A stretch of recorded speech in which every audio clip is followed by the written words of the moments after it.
Thank you for staying with us. Nigeria is bracing for a new cost burden.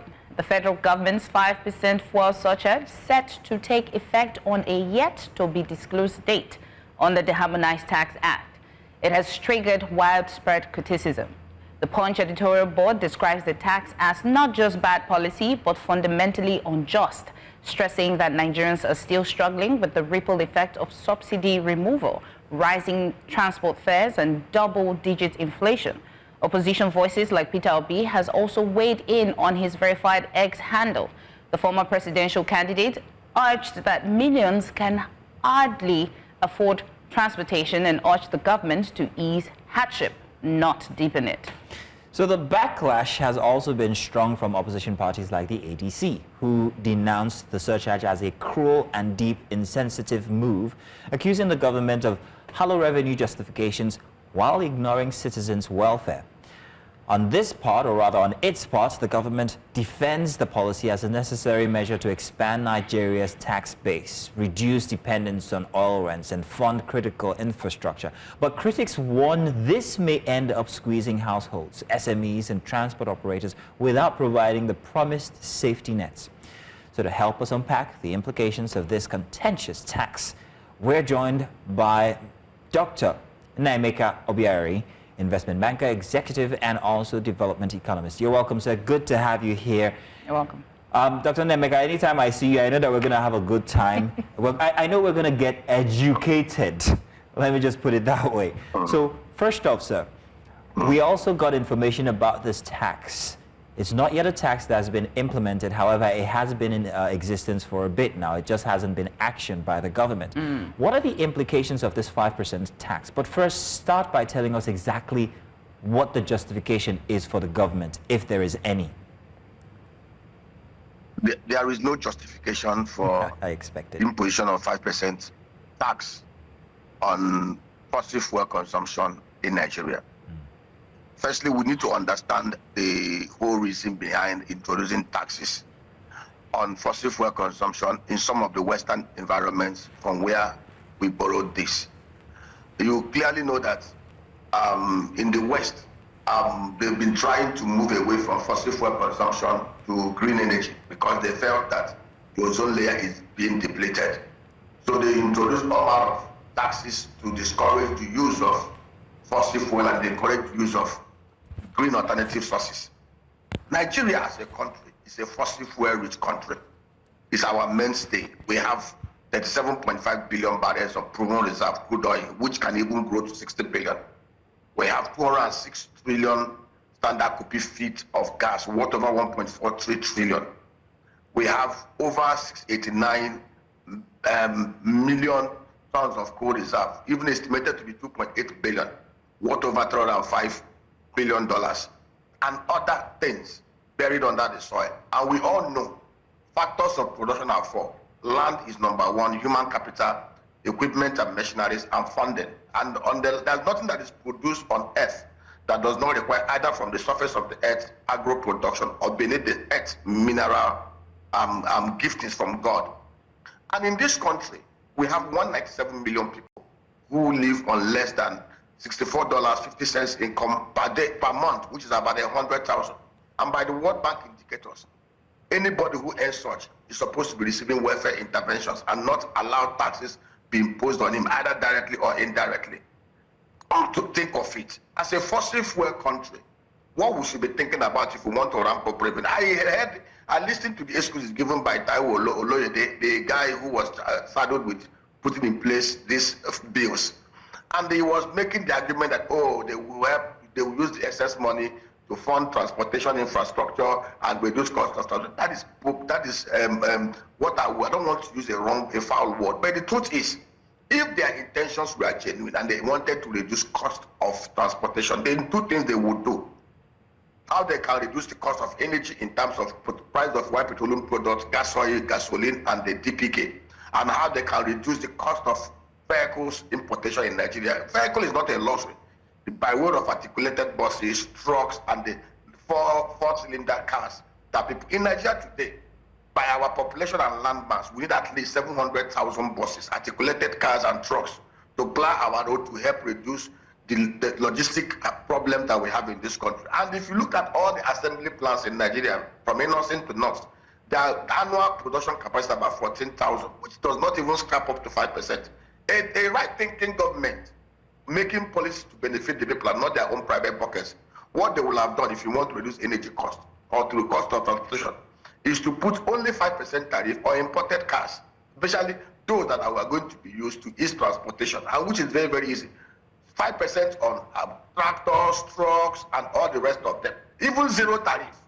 And then on the cost of the petroleum product, if you want to start, we have shared with them severally on different forums, things they can do to reduce energy cost of fuel down from the current 869 level to about 600 level, no matter what happens in the international market in terms of volatility. Dr. Nnaemeka, So, Dr. Nnaemeka, there is no justification whatsoever. but just a second, thanks for that clarification. There's no justification, but you have just proposed a system where you shift that cost to cars instead.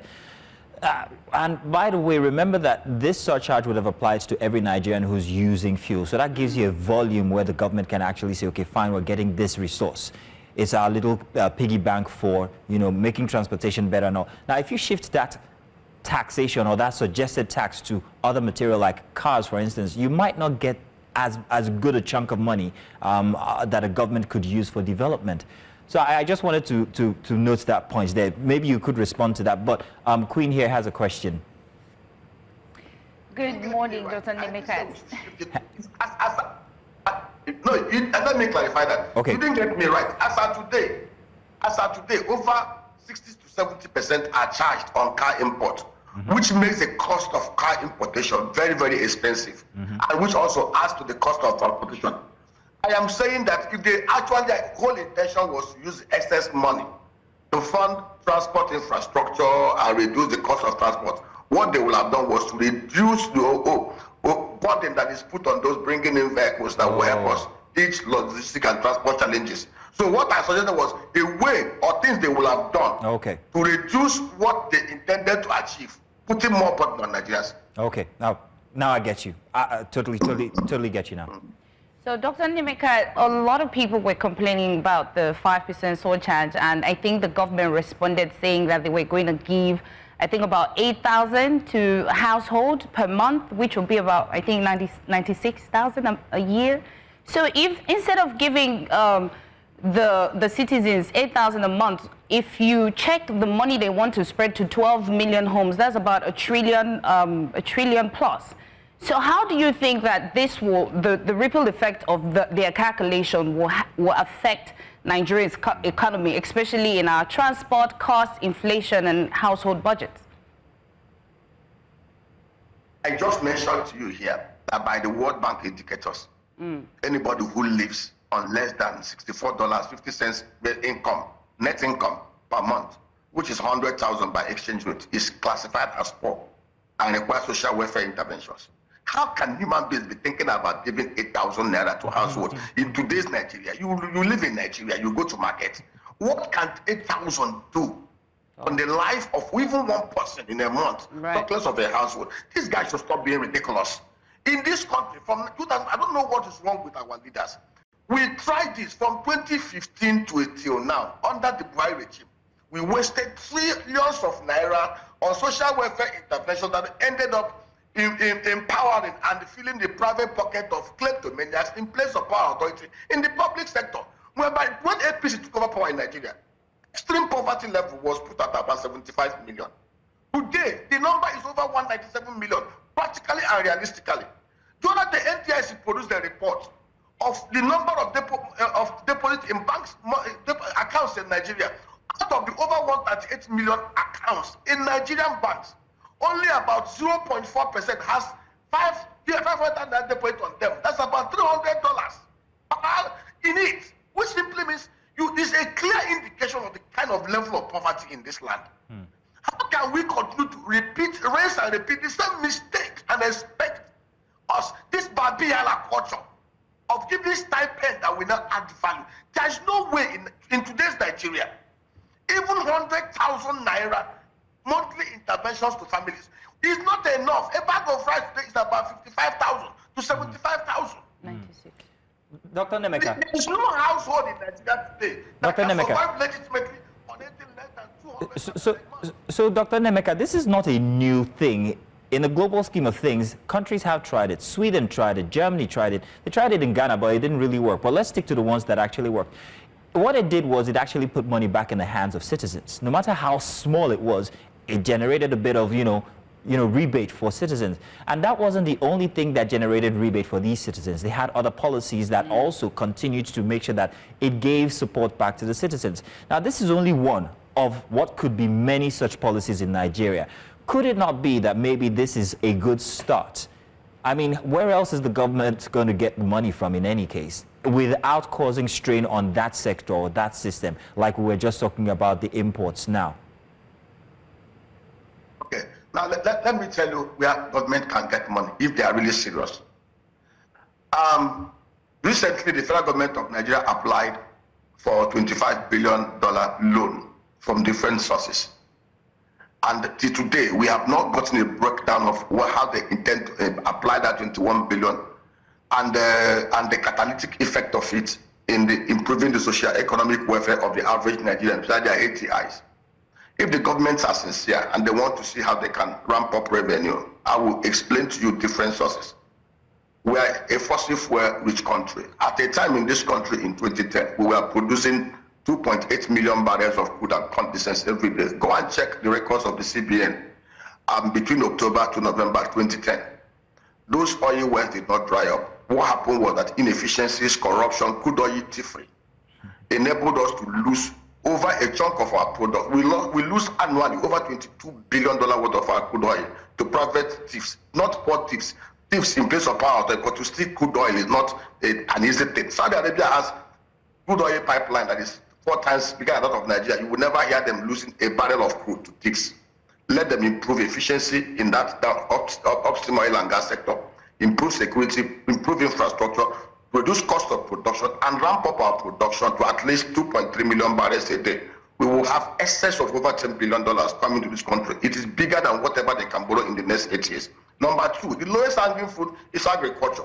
Netherlands, with a land mass of about 1.5 million, 5 million hectares, rakes in almost about 120 billion euros every year through agro exports. Nigeria can do 250 billion. We've shared with them what they can do to ramp up that. We can create, with that, out of $15 billion out of the fund they want to borrow, we can create 2,500 agro clusters in 2,500 centers in Nigeria that will enable us generate 250,000 agro rangers that will help us to slay insecurity, which is the major problem we have here. It will help us to ramp up revenues of almost about $190 to $50 billion annually. We will create 20 million jobs. We will take over 40 million Nigerians out of poverty straight away. From the corporate taxes and individual taxes that will come with empowered Nigerians, empowered corporates within that sector, we will generate enough revenue to do whatever we want to do. There are different things we can do. They will have to, over 60% of whatever is budgeted in the public sector are rooted out of corruption. We know this. That is why in the budget of the federal government, according to budget, over 7.3 trillion were inserted, meant to be stolen and looted out. That is why you have in a country where a solar light is sold for 150,000. Somebody is budgeting 27 million naira for it because of excess reflected cost of stealing and thieving and corruption. We know the kind of things to do. Nigerians are not lazy. The average Nigerian can easily generate between 150 to 300,000 naira every month on their own, if they are with their limbs and legs intact. We expect the government to do the right thing, slay insecurity, hand over security back to the people, just like we had it between 1960 to 1963. When the people are able to handle their security, slay insecurity, they will go out there. Nigerians are not lazy. We are some of the most resilient people on earth. We don't need Babiyala like gifted from government to survive. We don't need 8,000 intervention by whatever name they call it. Okay. What these governments have been doing over the last years is a lazy way of impoverishing the people. So, Dr. Nnaemeka, Dr. Nnaemeka, so you're saying, so Dr. Nnaemeka, you're saying slay insecurity. You're also saying kill corruption. Now, these are, well, they're deeply rooted wounds in the Nigerian system. You can't. We've been trying for, well, over decades now. But you also talked about the fact that you can actually make more jobs. And I think that those are the suggestions that perhaps need to be out there more. How else can we make these jobs available for regular Nigerians so that we do not have to resort to taxing more and more commodities? What other things can they do when it comes to the aspect of creating jobs or opportunities or developing or skills acquisition and all of that, that isn't too far-reaching? I've tried to explain this to you because of the time constraint. I'll give you an example. There is something that I and my team are doing now in Nigeria. We discovered that Nigeria is not able to rev up activity in the agro sector because we lack technology, we lack mechanizations, we lack a lot of things, and which are problems that will help us create wealth when we provide solutions and create jobs. We clearly understood in this country we lose over 3.5 trillion naira annually on post-harvest losses. How do we mitigate it? It's creating solutions and jobs. What did we do? Netherlands, with a land mass of 1.5 million hectares, have tractor population of about 5 tractors, 1 tractor to 5 hectares. In Nigeria today, to be able to meet up that based on our arable land mass, with about 2 to 3 million tractors, but what we have is 24,000. Netherlands has over 39,000 smart farm houses. Small Kenya has about 175,000. In Nigeria, only about 4,000. We need at least 2 million smart farm houses to be able to ramp up production in Nigeria and reduce the cost of agro production. And to do this, we require almost about $100 billion private sector capital inflow. And that is what we are trying to do, aggregate and bring in most of these things, bring in tractors, bring in bulldozers, bring in smart farm houses, train people and engage them into productive purpose, into productive activities. And interestingly, what we expect government to do, for example, since we need 2 million tractors, we have only 24,000, most of them moribund. A thinking government will have said, okay, we don't produce tractors, we don't produce bulldozers, we don't produce processing equipment, we don't produce refrigerated trucks that will help us reduce harvest losses. A smart thinking government will have just passed an executive order. Any private sector investor that can bring in these things that will catalyze production, reduce poverty in Nigeria, they will give them zero tariff. And you don't need anything, just bring the invoice, import them, government will scan them at the custom entry point and bring them in. Ramp up productivity, ramp up activities, bring down poverty and raise revenue in Nigeria. But in Nigeria, for you to even bring in those things, they put in a humongous laws that allow public sector corruption to spread through down. You need to apply to the Federal Ministry of Agriculture, get letter of waiver, apply to the Federal Ministry of Finance. It will take almost about 4 months. We've been on this. So basically, out of frustration, nobody even bothers to go to them. We bring it in, pay taxes to customs, and then put back the cost on the consumers, which does not make sense. This government, we've advised them, even previous governments, especially the governors and local government chairmen, there's always this much emphasis on Abuja. We are not even looking at the subnational units. Most of the problems are at the state and local government level because of the Land Use Act.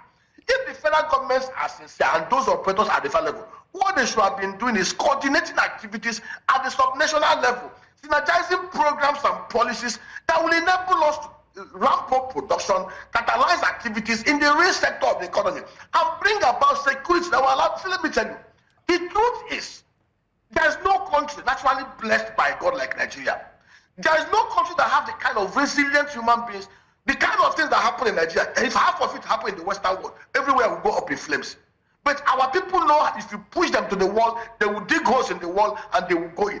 What we need in Nigeria are competent, compassionate, honest, and sincere leaders. In the mode of Jokonde, in the mode of Michael Obara, in the mode of Sabon Bakwe, people who will galvanize the people, rally them, put in place programs, policies, honest intervention schemes that will enable our people go back to work. 130 million Nigerians are practically doing nothing.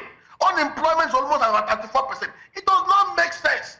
Look at Singapore. 1 out of every 15 Singaporean is a dollar millionaire. I say it here truly. If we have sincere governments across the 3 tiers and arms of government, people in the place of power authority who do the right things, we can actually have 1 out of every 1,000 Nigerians, even though they're being a millionaire in dollar.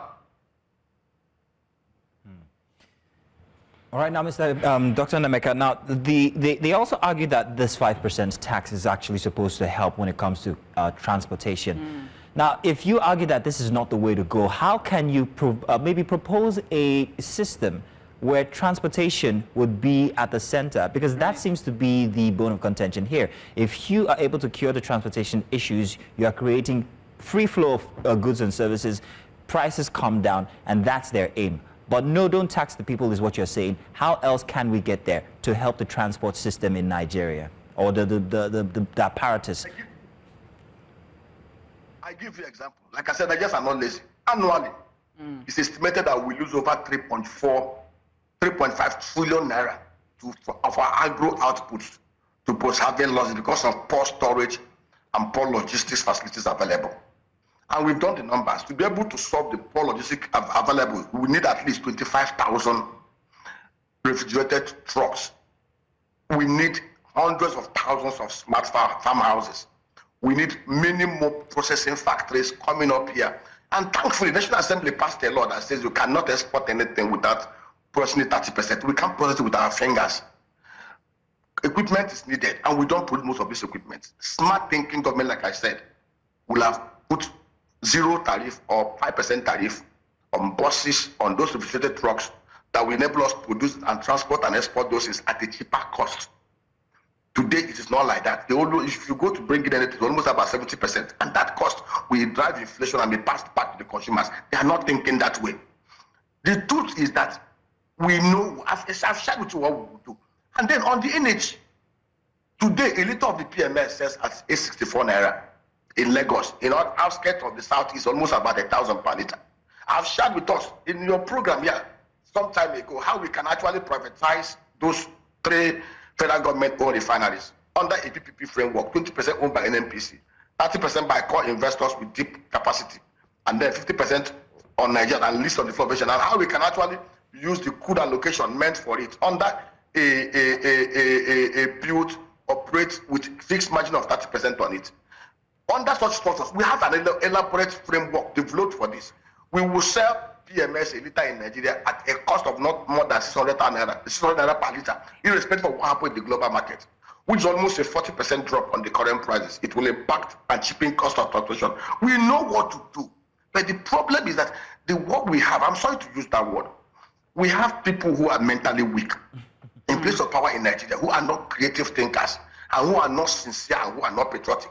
All they want, and you don't even aggregately, over 48 to 52 trillion naira was budgeted across the 3 tiers of government for 2025. And I tell you without missing word, over 50% of these funds that are supposed to go into critical infrastructure, even recorded, are looted into. That's why if you go from Maitama to Asokoro, even to Banana Land here, most of the properties are owned by public servants, civil servant politicians, empty. But they don't know that's how they launder their money. Either they buy properties or they buy dollar and they will start under their bed. Because they are not thinking, they can't even engage in any productive activities that will create job and create profitability in Nigeria. So it is so painful. We know what to do.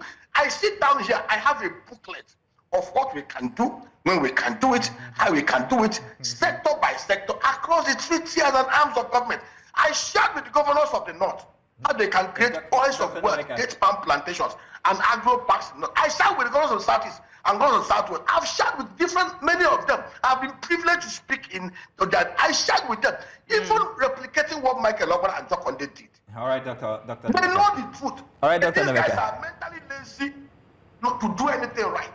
All right, Dr. Nnaemeka, thank you so much. It's a pleasure having you join us this morning, but because of time, we have to let you go, and for sure, we'll always reach out to talk more about what's happening in Nigeria. And that handbook that you have, the handbook of, suggestions. Please share it with us. Please share with us. We need to have it maybe even published. Thank you very much, Doctor. Thank you so much. I will. Thank you very much.